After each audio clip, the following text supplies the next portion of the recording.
Hello everybody, welcome back to Screen Stars. I'm here today to bring you my review for Fear Street Part 2, 1978.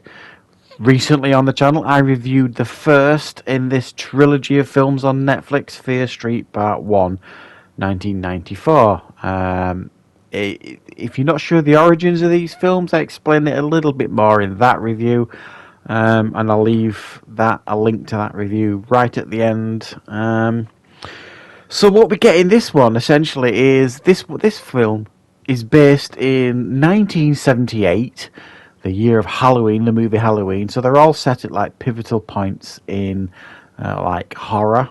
And the next one we're going to get is 1666, the Witch Trials. So this one that is set in 1978, it stars Sadie Sink, Emily Rudd, Ryan Simpkins, McCabe Sly, and Gillian Jacobs. And this time it focuses on the character that we meet right at the end of the first one, the one who survived the attacks in 1978, and she explains her story to the group of teens who survived the first story as well.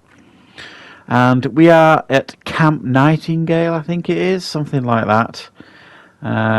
So you've got the usual setup from, films like this.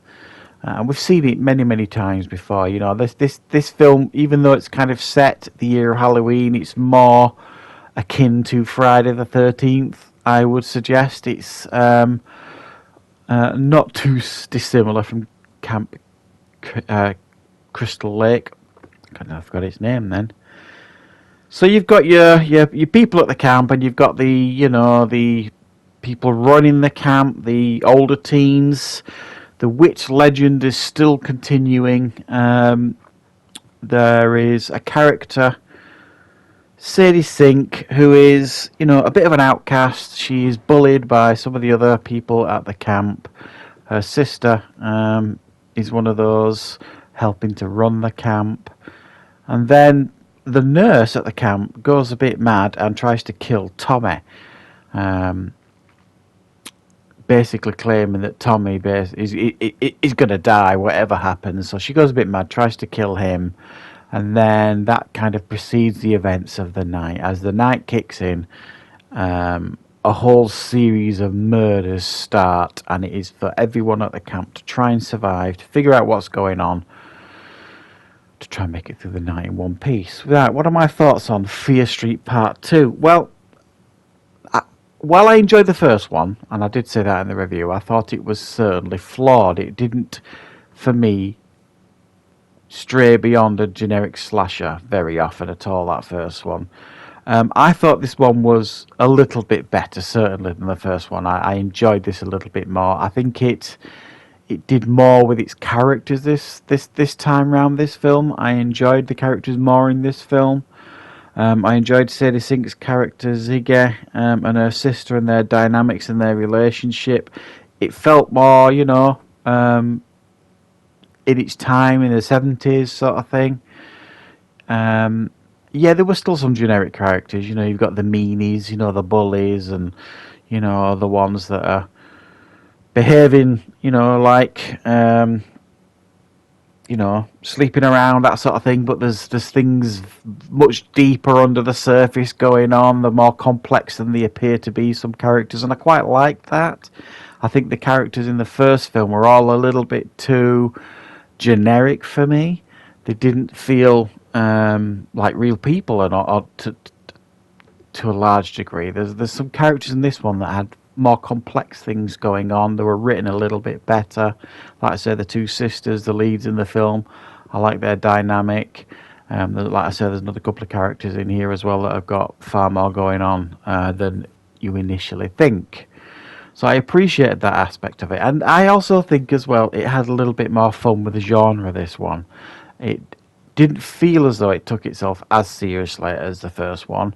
And I thought, while some of the kills were quite brutal in the first one, I thought some of the kills in this one were, extremely brutal some of the times. You know what I mean?